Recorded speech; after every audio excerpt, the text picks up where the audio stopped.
यही नहीं, अभी और सुनिए। करना है तो इसके लिए कर्म की आवश्यकता है, भगवान की कोई आवश्यकता नहीं।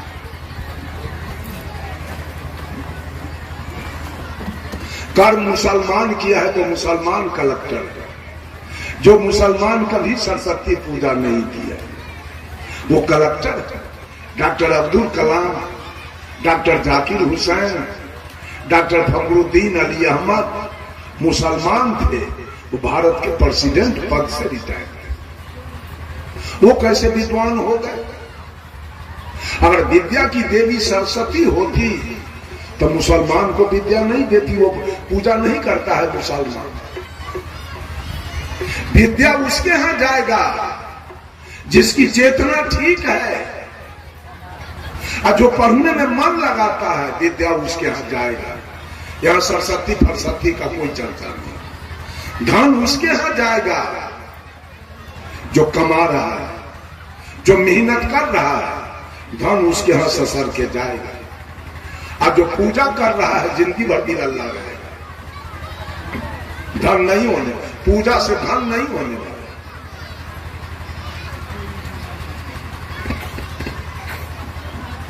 कर्म कीजिए।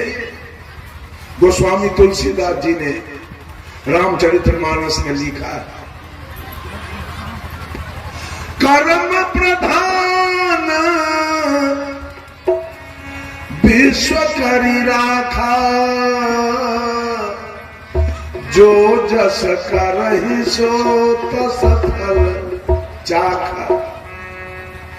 जो जैसा करेगा परिणाम वैसा पाएगा। और कहा, कोई न काहू सुख दुख कर दाता, निज कृति कर्म भोग सब भ्राता। जो जैसा कर रहा है वैसा फल पाएगा। आज सारे लोग राम की भक्ति करते हैं।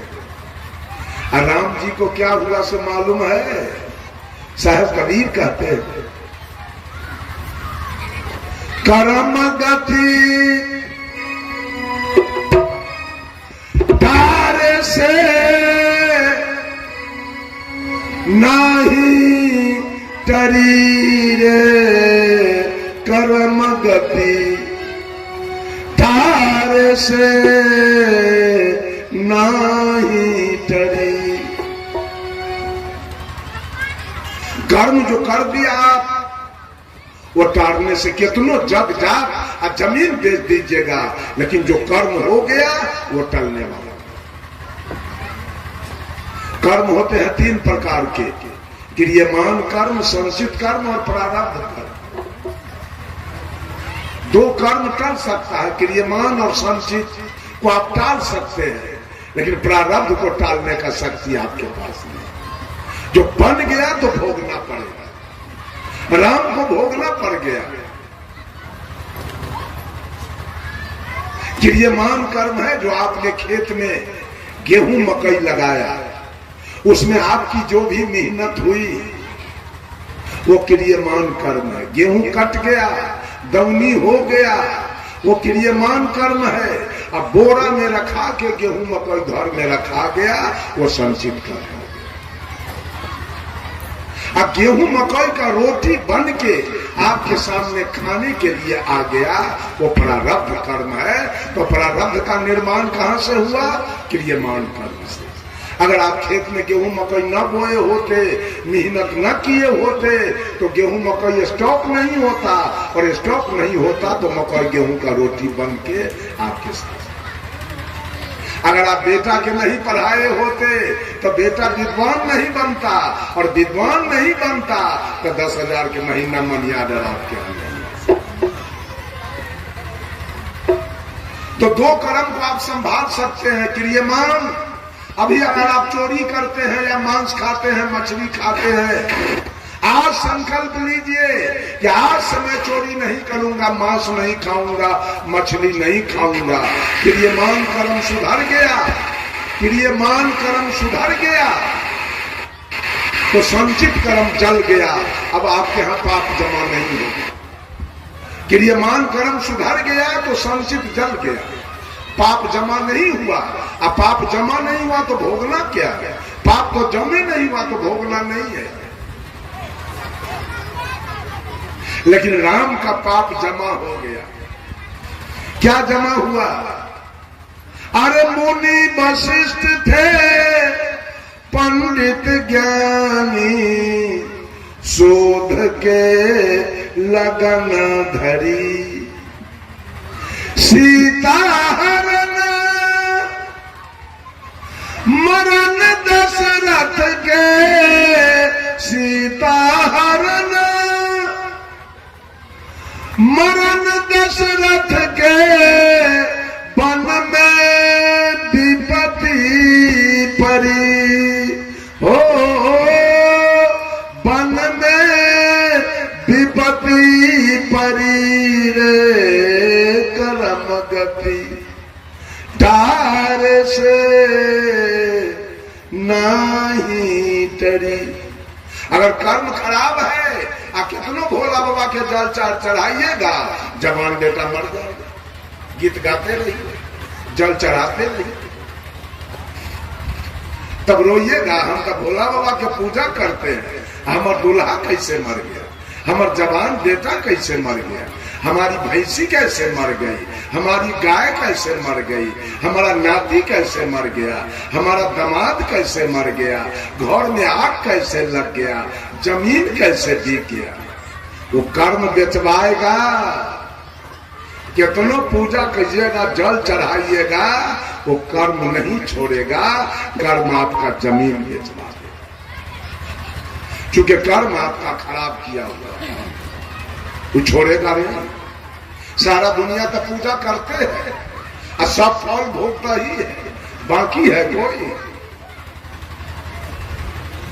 सब भगवान का पूजा किया तो सबका बेटा एक समान होना चाहिए, सबकी बेटी एक समान होना चाहिए, सबका गाय भैंसी एक समान होना चाहिए, सबका जमीन एक समान होना चाहिए, सबका घर एक समान होना चाहिए, सबका मुंह कान नाक एक समान होना चाहिए। है सबका अपना अपना कर्मानुसार बेटा बेटी, गाय भैंसी बकरी छेरी, जमीन मकान, सबका अपना अपना कर्म के अनुसार, किसी को 7 बेटा है, किसी को 5 बेटा है, किसी को 3 बेटा है, किसी को 2 बेटा है, किसी को 1 बेटा है, और कोई निपुत्र है।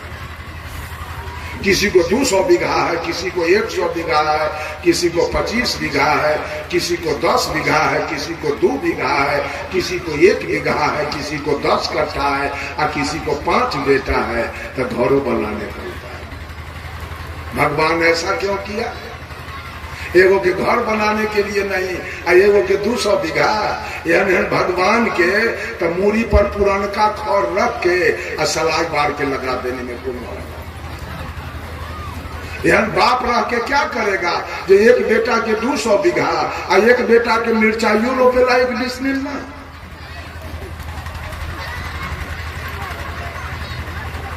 सब कर्म का परिणाम है बाबू, भगवान तो है ये नहीं। भगवान अगर है तो रत्ती रत्ती बांट करके आप लोग अपना हिस्सा में ले लीजिए, हमको मत दीजिए। एक चुटकी हम लेने के लिए तैयार हैं, एक रत्ती भी भगवान अपना हिस्सा में हम लेने के लिए तैयार नहीं। आप लोग ले करके खूब रात दिन पूजा कीजिए, हमको करना नहीं। 68 वर्ष का उम्र मेरा बीत रहा है, आज तक मैं मंदिर का मुंह नहीं देखा, आज तक कोई तीर्थ व्रत में नहीं गया, आज तक कोई पत्थर पानी को मैंने प्रणाम नहीं किया, आज तक चोरी दलाली नहीं किया, आज तक किसी का हत्या बलात्कार नहीं किया, आज तक मुंह में खैनी बीड़ी सिगरेट जर्दा किमाम नहीं किया, आज तक कोई गलत काम नहीं किया। मंदिर जाने वाले तो सब गलत काम करते हैं, बीड़ियों पीते हैं, खैनियों खाते हैं, सिगरेटों पीते हैं, गौजों पीते हैं, दारुओं पीते हैं, मछली खाते हैं, मांस खाते हैं, दलाली मारते हैं, घूस खाते हैं, चोरी करते हैं, डंटी मारते हैं, दूध में पानी मिलाते हैं, आटा में चोकर, घी में डलडा मिलाते हैं।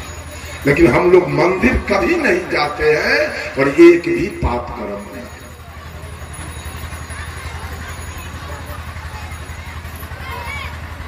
एक चींटी को आज तक नहीं मारा मैं, एक चींटी को जान करके नहीं मारा हूं आज तक। हम मंदिर भी नहीं कहेंगे। एक पादरी जी थे, पादरी जी नित्य दिन गिरजाघर पर जाकर, यह दृष्टांत है, इसको सिद्धांत आप लोग मत समझेंगे, यह कबीर का सिद्धांत नहीं। कबीर के सिद्धांत में थोड़ा सा भी कहीं गड़बड़ी नहीं मिलेगा। यह दृष्टांत है, दृष्टांत थोड़ा गड़बड़ हो सकता है, इसकी गारंटी मैं नहीं दूंगा। एक पादरी जी थे और पादरी जी नित्य दिन गिरजाघर पर जाकर प्रवचन देते थे। ये दुनिया के लोग, भगवान पर विश्वास करो और पुण्य कर्म करो, तुम्हारी मुक्ति हो जाएगी, तुम्हारे जीवन में सुख शांति आ जाएगी, तुम्हारा मोक्ष हो जाएगा, तुम्हारा कल्याण हो जाएगा। लगातार पादरी जी का प्रवचन चलता रहा। 2-4-6 महीना के बाद एक पारखी संत गए, कबीरपंथी, कहा पादरी जी 6 महीना से मैं आपका प्रवचन सुन रहा हूं और 2 बात पर आप अधिक बल देते थे, भगवान पर विश्वास करो, भगवान की पूजा करो और पुण्य कर्म करो, तुम्हारी मुक्ति हो जाएगी, तुम्हारे जीवन में सुख शांति आ जाएगी। यही दोनों बात का जवाब मैं आपसे मांगने आया हूं। पादरी कहा बोलो। कबीरपंथी साधु ने कहा जो भगवान पर विश्वास करे, रात दिन भगवान का पूजा करे, रात दिन जलधारी करे, रात दिन किसी नाम का जाप करे और वो कर्म बढ़िया न करे, उसकी क्या गति होगी? और जो भगवान पर विश्वास न करे, केवल अपना कर्म करे बढ़िया, उसकी क्या गति होगी? पादरी जी का मुंह बंद हो गया, का इसका अर्थ मैं नहीं जानता। तो कबीरपंथी साधु ने कहा तो तू अपना प्रवचन बंद रखो, कल से तेरा प्रवचन नहीं होगा। कहा तू अपने बोले हुए बात का जवाब नहीं जानते हो तो तेरा प्रवचन क्यों होगा? पादरी जी को बड़ा कष्ट हो गया। उन्होंने कबीरपंथी साधु से कहा कि बाबा एक काम करो, 2 रोज का छुट्टी हमको दो, अब मैं बूझ विचार के आपको जवाब दे दूंगा। कबीरपंथी साधु कहा 2 रोज नहीं, 5 दिन का मैं छुट्टी आपको दे रहा हूं, जाइए बूझ विचार के जवाब दीजिए। पादरी जी गए अपने घर और नित्य दिन शाम को भोजन करने के बाद बिछावन पर जाते थे और जवाब के लिए चिंतन करते थे। चिंतन करते करते 11-12 बज गया रात, जवाब कुछ आया नहीं, नींद आई और पादरी जी सो गए। 4 रात का समय सोने में बीत गया, कोई जवाब नहीं आया। आज अंतिम रात है, 5वां रात, पादरी जी गहन चिंतन में है, जवाब कुछ आया नहीं। कल वो साधु जवाब पूछेगा, क्या मैं जवाब दूंगा? आज चिंतन करते करते 2-2:30 बज गया भोर, कोई जवाब नहीं आया, नींद आई और पादरी जी सो गए। अर्ध निद्रा में गए पादरी जी तो सपना देखने लगे। सपना में पादरी जी की मृत्यु हो गई, पादरी जी मर गए। कहना दृष्टांत है, पादरी जी मर गए सपना में और मरे तो जमराज आ गया।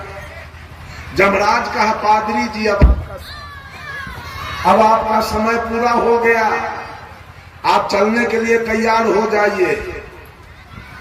तो पादरी जी ने जमराज से पूछा हमको कहां ले चलोगे आप? तो जमराज कहा आपको मैं स्वर्ग ले चलूंगा। पादरी जी का मन सुन के गदगद हो गया। अच्छा जाएंगे भी तो स्वर्ग। पादरी जी ने जमराज से कहा 10 मिनट में आ जाइए, तब तक मैं तैयार हो जाता हूं और चलिए। 10 मिनट में आ गया जमराज। कहा पादरी जी अब चलिए। तो पादरी जी ने कहा एक शंका मेरे पास और है, उसका समाधान कीजिए। कहा क्या शंका है, बोलिए। पादरी जी ने कहा स्वर्ग का कुछ महिमा बताइए। कैसा है स्वर्ग, क्या है स्वर्ग की विशेषता। जमराज ने कहा सुन लो, स्वर्ग में कभी रात्रि नहीं होती है, 24 घंटा दिन, अंधकार होता ही नहीं है। स्वर्ग के लोग अलुआ सुथनी मरुआ जनेरा मकई गेहूं के रोटी नहीं खाते हैं।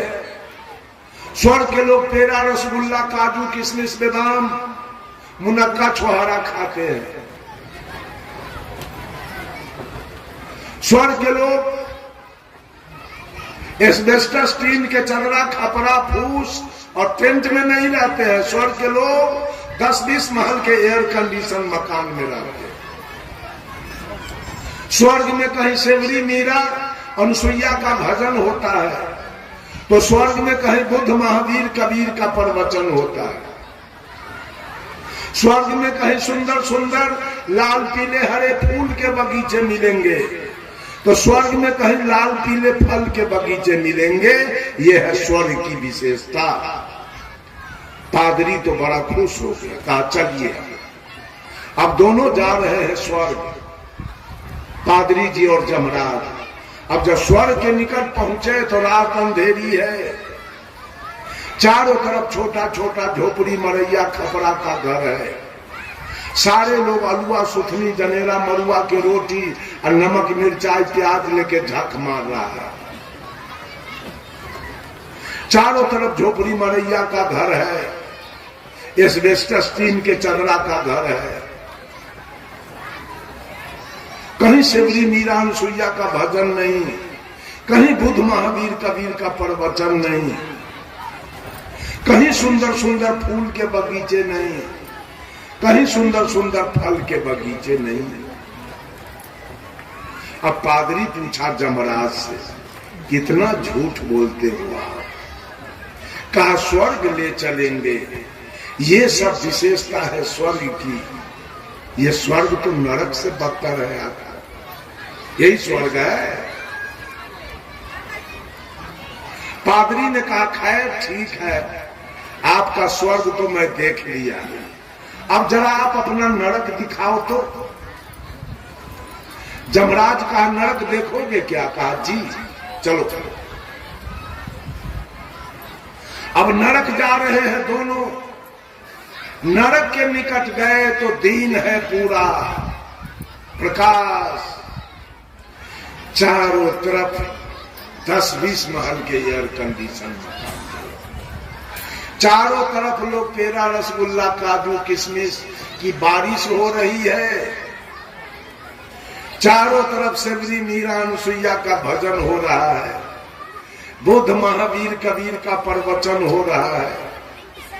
चारों तरफ सुंदर सुंदर फूल के बगीचे, सुंदर सुंदर फल के बगीचे लगे। पादरी कहा जमराज से कितना झूठ बोलते हो। जिसको आपने स्वर्ग कहा था वो नरक से बदतर है, और जिसको आपने नरक दिखाया वो स्वर्ग से बढ़कर है, ऐसा क्यों। अब पादरी जी को जवाब मिल रहा है। जमराज ने कहा है पादरी, तुम्हारे जैसे लोग जो रात दिन भगवान का पूजा किया, भगवान पर भरोसा किया, अगरबत्ती जलाया, जल चढ़ाया, ताली बजाया, नाम का जाप किया, लेकिन वो आदमी कर्म बढ़िया नहीं। जितने भगवानवादी लोग हैं, जितने भगवानवादी लोग हैं, जितने मंदिरवादी लोग हैं, जितने मस्जिदवादी लोग हैं, जितने गिरजा गुरुद्वारावादी लोग हैं, उनका कर्म कभी सुधरने वाला नहीं है। मंदिर जाने वाले दूध में पानी मिलाएंगे, आटा में ठोकर मिलाएंगे, घी में डलडा मिलाएंगे, चावल में कंकर मिलाएंगे, क्योंकि वो मंदिर के भरोसा पर जीते हैं। वो गाली पढ़ेंगे, वो आरी तोड़ेंगे, वो झूठ बोलेंगे, वो मांस खाएंगे, मछली खाएंगे, तारी दारू पिएंगे, गांजा भांग पिएंगे। उनका कर्म कभी ठीक नहीं होगा। हम लोग मंदिर क्या करने जाए? हमारा तो मंदिर यही है, बड़ी टेम्पल, ये काया मंदिर है, इसी में मैं रहता हूं। वो राजमिस्त्री के बनाया हुआ मंदिर से हमको कोई मतलब नहीं है, कोई जरूरी हमको नहीं है वहां से। सारे लोग जा रहे हैं, कर्म का कहीं सुधार नहीं। ये महिला सब 500 गाड़ी सास के देती है, बुढ़िया सास के, छठ करती है, करवा चौथ करती है, कर्मा पति को रे कहती है, रे तो हर धुआं तो खबोगे धुआं।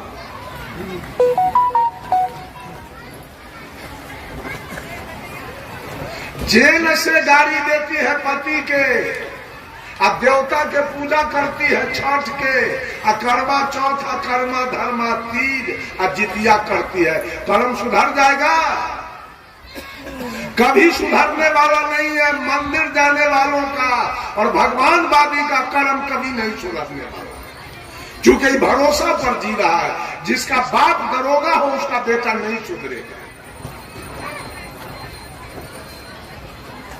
बाप के भरोसा पर जी रहा है, बापे दरोगा है, किसी का इज्जत लूट लेंगे, क्या बिगाड़ेगा हमें?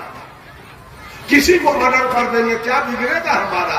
FIR तो होने में करेगा हमारा, क्योंकि वो बाप के भरोसा पर जी रहा है। ऐसे सारे दुनिया के लोग मंदिर के भरोसा पर जीने वाले, हम लोग अपना भरोसा पर जीने वाले हैं। और 24 घंटा ध्यान रहता है कि एक गलती न हमसे हो जाए कि कोई ऊपर आ रहा है।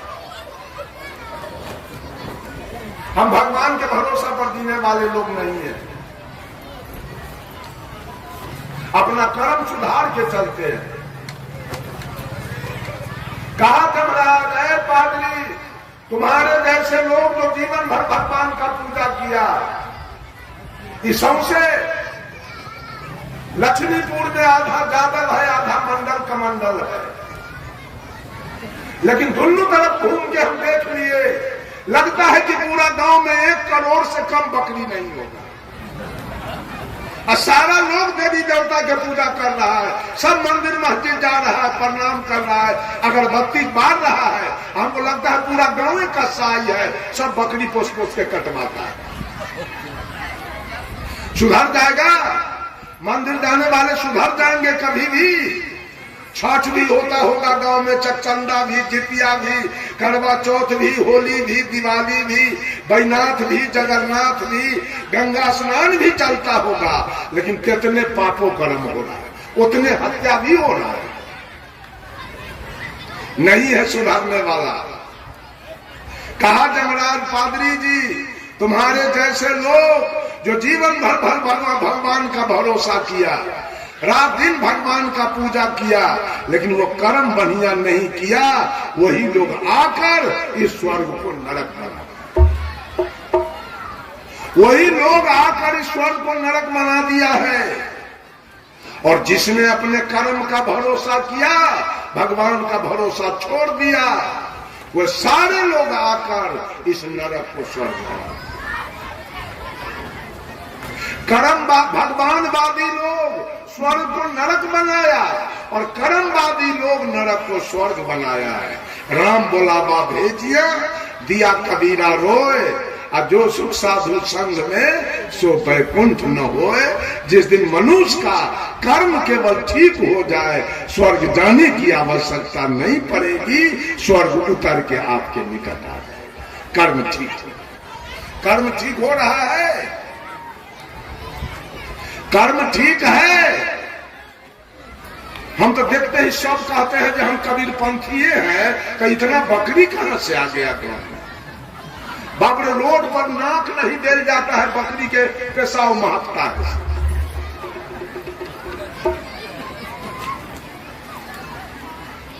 अब मंदिर में पूजा तो चलिए रहा, शिव चर्चों खूब हो रहा है, अब सुधार कुछ नहीं है, को पैसा नहीं। बंधुओं, जरा विचार कीजिए, कैसे आपके जीवन में सुख आएगा?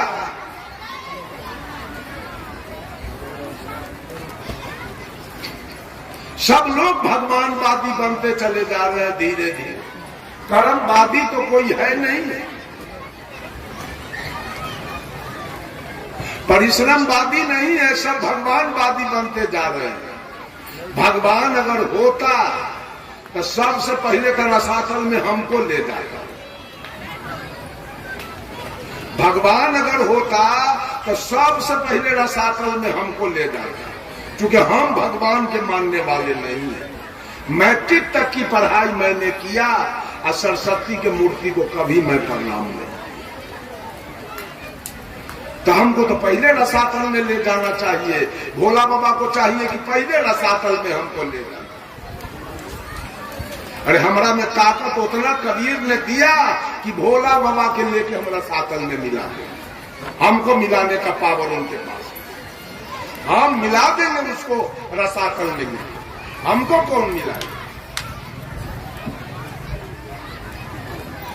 धर्म स्वरूप का सिखाया हुआ पट्टा पहलवान साधारण बात नहीं है, जो पूरे भारत को चलाता था, पूरे भारत में जिसका नाच हो रहा था, चल रहा था, पूरे भारत के लोग प्रवचन सुनते थे। छत्तीसगढ़ के मुख्यमंत्री आदरणीय रमन सिंह गुरुदेव को बुलाते थे और एक महीना छत्तीसगढ़ में रखते थे, केवल विचार सुनने के लिए धर्म स्वरूप।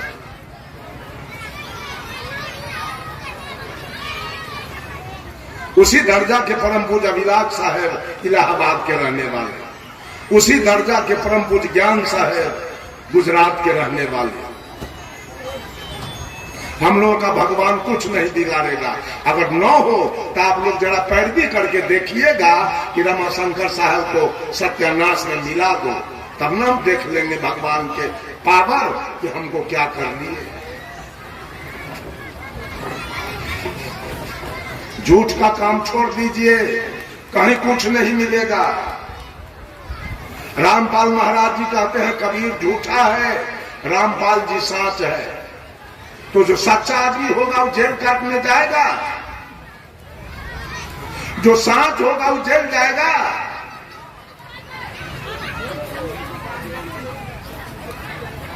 छत्तीसगढ़ गए हम, छत्तीसगढ़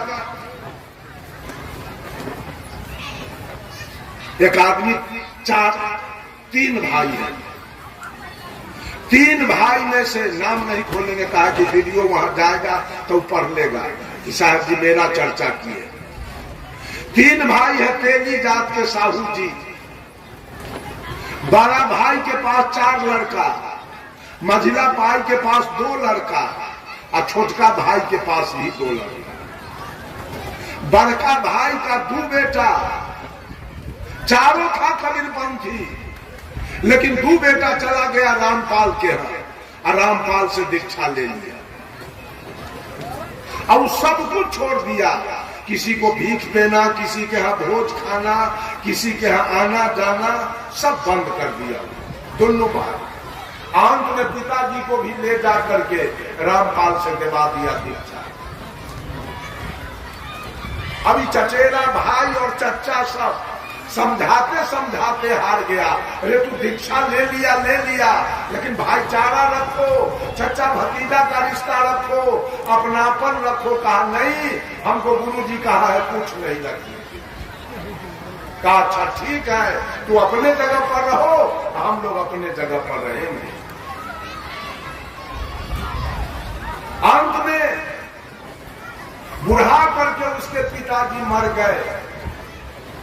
पिताजी को लेके श्मशान चला वो 36 गज के गांव के लोग, गांव का नाम है फाफामार। बराबर मेरा कार्यक्रम वहां होता रहता है 36 गज में। अभी भी आया था, आज भी आया। हम की गर्मी में हम नहीं जा सकते, वहां बड़ी गर्मी पड़ती। जब वो पिताजी को चिता लेके चला दफनाने, गांव के लोग कहा मैं अपने खेतों के चिता नहीं जाने दूंगा, लाश नहीं जाने दूंगा, जाओ रामपाल से जगह मांग लेना, रामपाल से जाओ रास्ता मांग लेना, मैं हम लोग नहीं जाने देंगे अपने खेतों के। लाश रुक गया दरवाजे पर, कहा एक आदमी मंजिल नहीं जाएगा और जाने नहीं देंगे लाश। लाश रुक गया दरवाजे पर। दोनों भाई आया, ये दो भाई को कबीरपंथी था, उसका भी मैं नाम जानता हूं, नाम नहीं कहूंगा। उसको आके कहा भैया तो पिताजी का लाश आप ही ले आओ और आप ही समाधि कर दो, हमको तो लोग जाने नहीं देगा, लेकिन हमको थोड़ा सा उसमें शामिल होने देना। गांव का लोग कहा खबरदार, ये जाएगा तो आपको भी लाश नहीं देना। दोनों भाई रुक गया घर, लाश गया, समाधि हुआ। उसके बाद गांव का लोग मीटिंग किया कि इसके खेत में पानी नहीं जाने देंगे, रामपाल से जाके पाइप मांग के लावे और रास्ता। इसका गाय भैंसी चौड़ में चरने नहीं देंगे खेत में, और इसके खेत में ट्रैक्टर नहीं जाने देंगे। और जो इससे बात करेगा, बच्चा हो चाहे सियान, जिसका बेटा बेटी बात करेगा, उसको 5,000 देना। अभी का जो परिस्थिति है, उसके दरवाजे पर एक चींटी नहीं जा रही है, उस व्यक्ति के दरवाजे पर जो रामपाल का शिष्य है। अंत में वो व्यक्ति खाना गया, जाके दरोगा से कहा कि दरोगा जी हम तो हमारा पानी बंद हुआ और ट्रैक्टर नहीं जाने दे रहा है, लोग गाय नहीं भैंस नहीं चढ़ने दे रहा, तो मर जाएंगे हम सब पढ़ाना। दरोगा आया, गांव के लोगों को बैठा के और दरोगा माफी मांगा कि हम आप लोगों से माफी मांगते हैं, कम से कम ट्रैक्टर जाने दीजिए, पानी जाने दीजिए, गाय भैंसी चरने दीजिए, और जो सजा हो सो इसको आप लोग।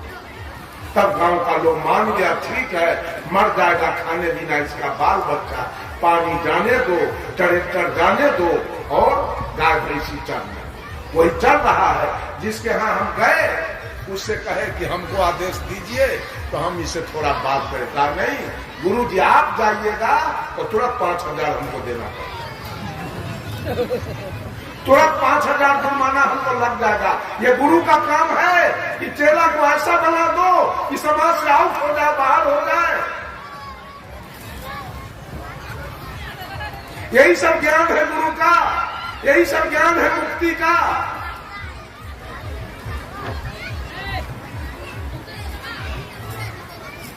बंधुओं थोड़ा सोचिए, विचारिए। समाज से अलग रहना ठीक नहीं है, समाज में मिल के रहिए, तब आपका सारा काम काज चलेगा। ये रामपाल जी समाज से अलग करते हैं, चेला को साफ बाइकाट करते हैं। ज्ञान कैसा देते हैं मालूम है? कबीर साहब का तस्वीर देखिए। किसी भी महापुरुष को दो प्रकार से जाना जाता है, एक तो उसके इतिहास से और नहीं तो एक तो उसके वेशभूषा से। न कबीर साहब के लेखनी से रामपाल का एक वो लेखनी मिलता है, और न कबीर साहब के वेशभूषा से रामपाल का कुछ मिलता है। कबीर साहब के गले में कंठी है कि नहीं बोलिए? कबीर साहब के गले में कंठी है ना? रामपाल के गले में कंठी है। रामपाल को देखिए दाढ़ी छिलाता है, मोछ रखता है।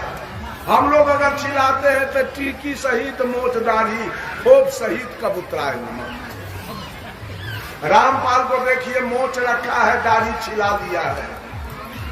रामपाल को देखिए पैजामा पहनता है या कुर्ता है, साधु वाला भेष, हाथ में बद्धी पहनता है धागा, गर्दन में कंठी नहीं, दाढ़ी नहीं चाहिए, मोछ नहीं चाहिए, बाल नहीं चाहिए। वो कौन पंथ है?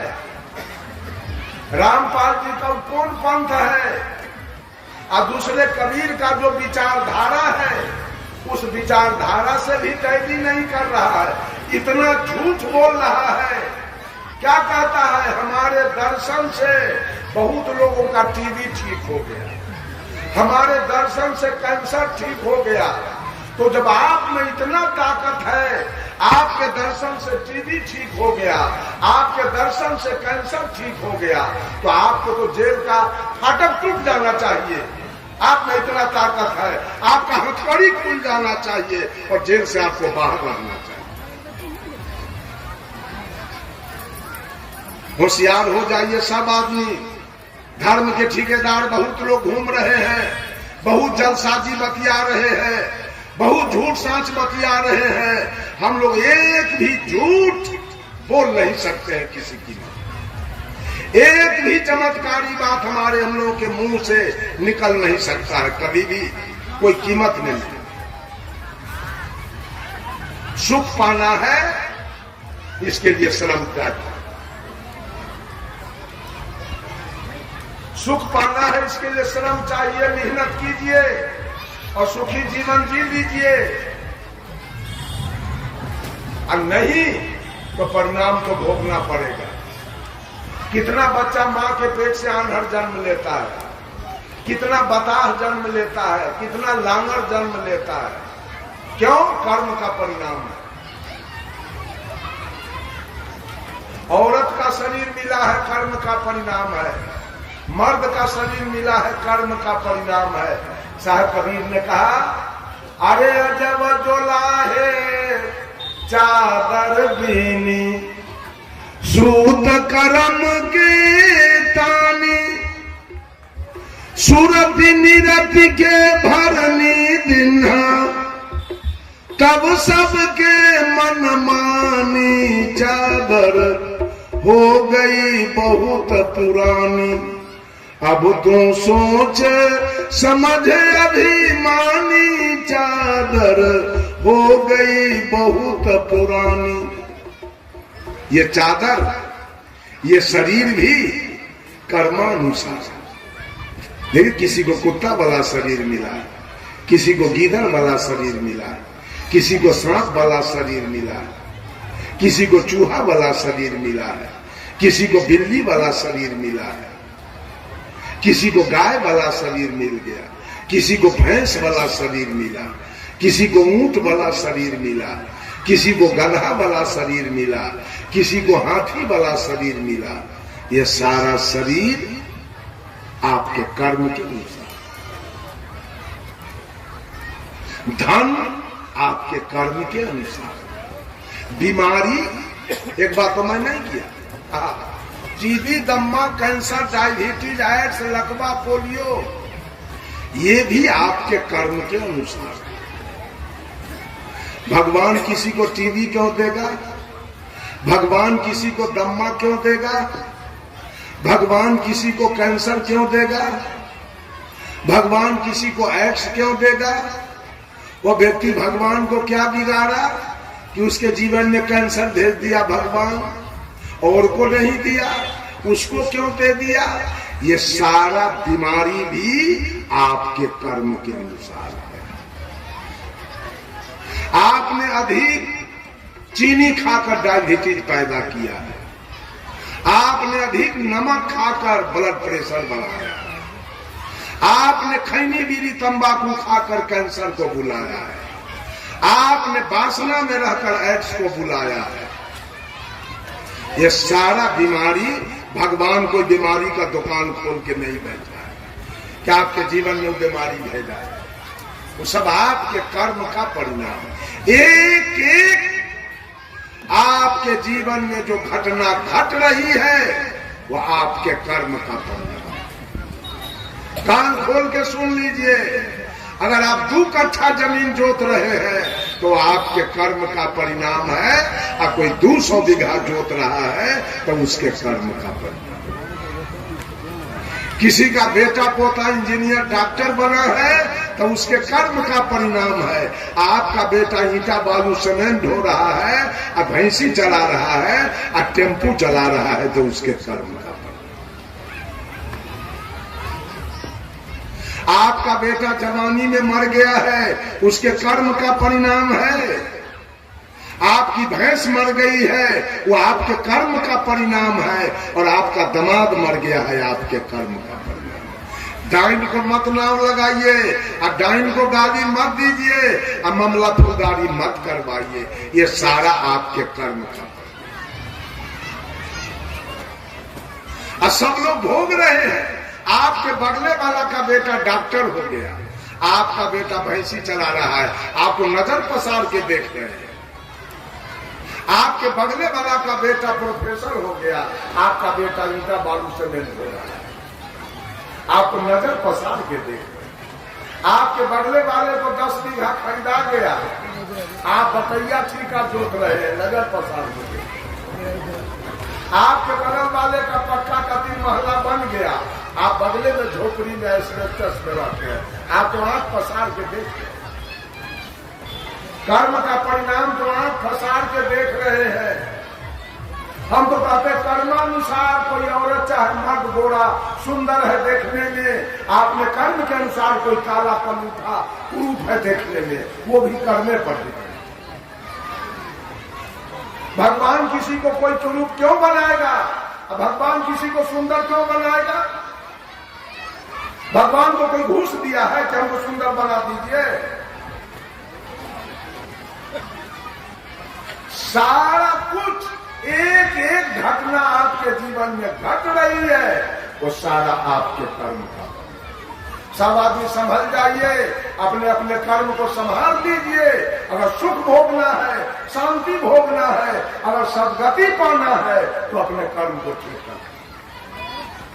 मंदिर जाने से कुछ नहीं मिलेगा, मस्जिद जाने से कुछ नहीं मिलेगा, गिरजा गुरुद्वारा जाने से कुछ नहीं, जाप करने से कुछ नहीं मिलेगा। मैंने कहा वो सुग्गा जाप करते करते पिंजरे में बुढ़ा के जेल में मर गया, मुक्ति नहीं है। एक साधु बाबा थे, एक सुग्गा पाल के रखे थे और रात दिन सुग्गा को पढ़ाते थे, मीठो कहो सीताराम।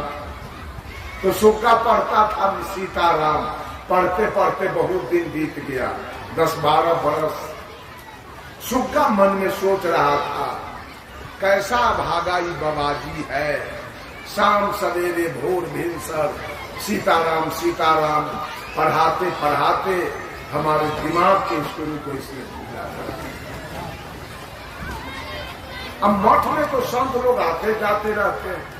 संजोग देखिए, कल हो के उस मठ में एक दूसरे साधु आ गए। साधु आ गए तो पहले वाले साधु ने इस साधु से कहा कि बाबा आप जाइए सुग्गा को सीताराम पढ़ाइए, अब मैं तब तक पंगत बनाता हूँ, वहां से पढ़ा के आइए, अब दोनों मूर्ति स्नान करेंगे, भोजन करेंगे और विश्राम करेंगे। साधु सोचा कि भारी काम तो बाबा जी अपने दिया, हमको तो हल्के काम दिया, सुग्गा को सीताराम पढ़ाने। साधु गया और सुग्गा को कहता है, मीठो कहो सीताराम। सुग्गा कहा, रे पगला, एगो अध कपारी तो 12 बरस से दिमाग चाट गया, अब तू कहां से आए हो सीताराम पढ़वाने?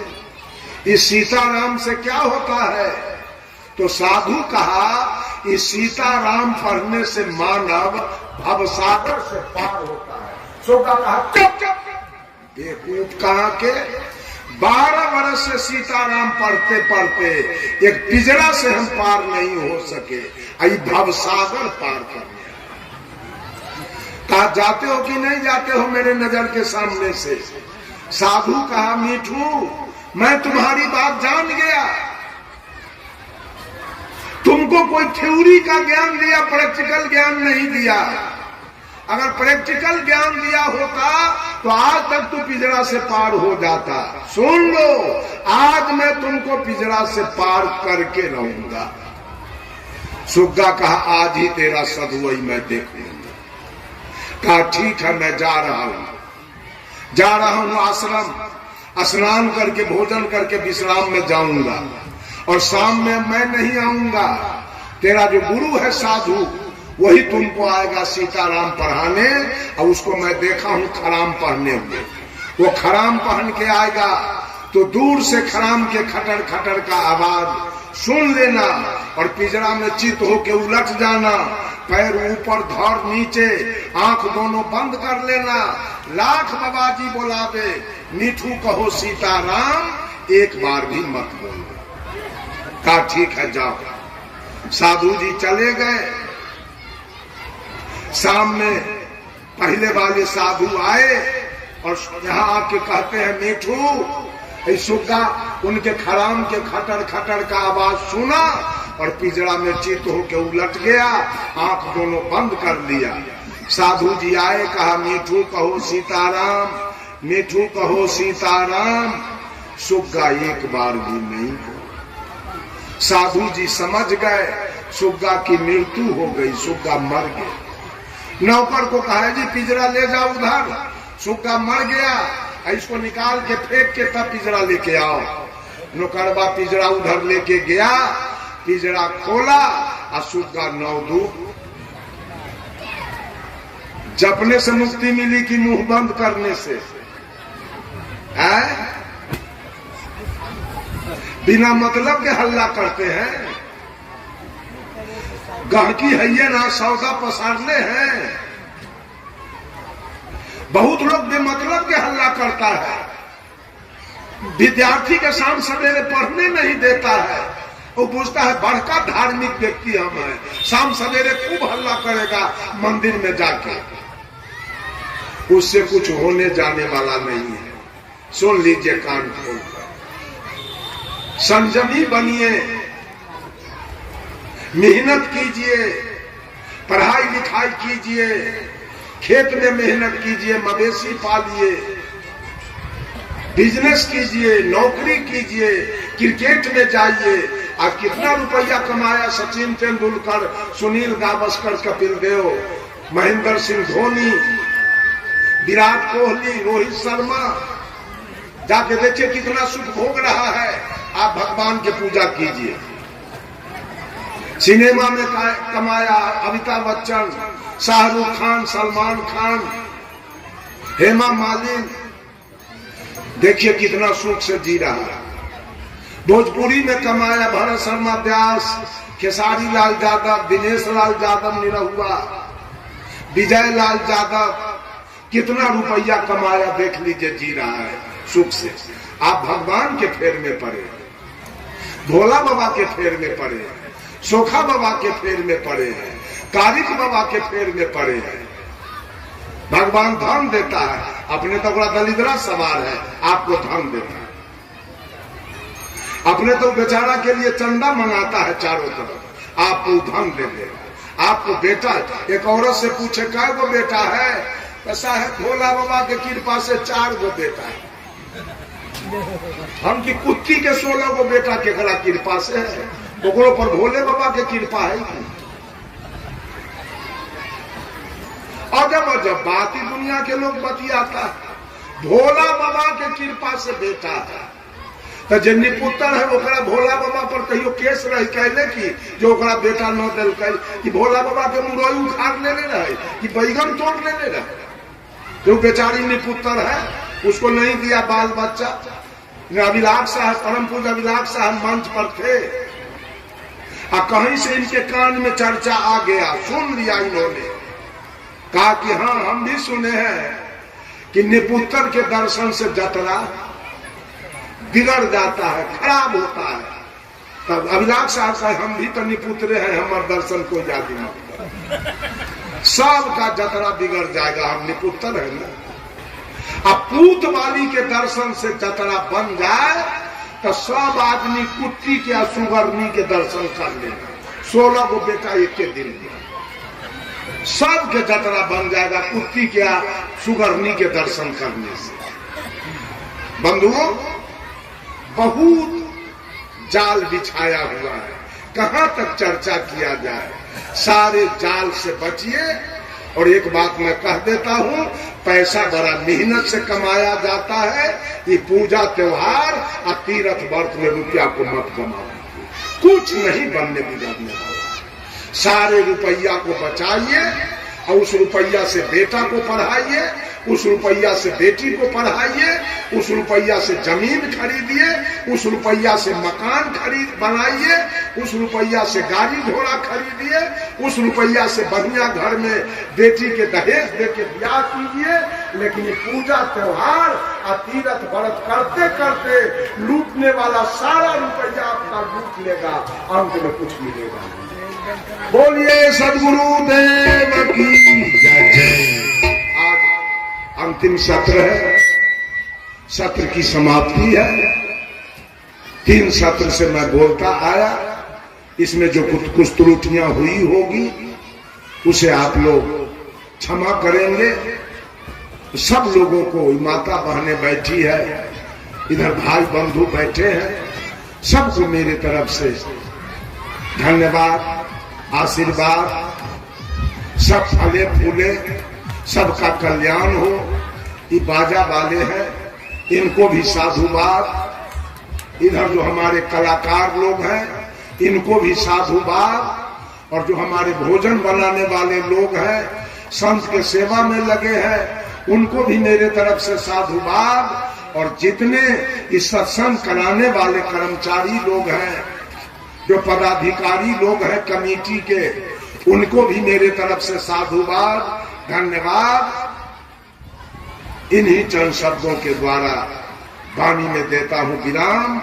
बोलिए सद्गुरु देव की जय।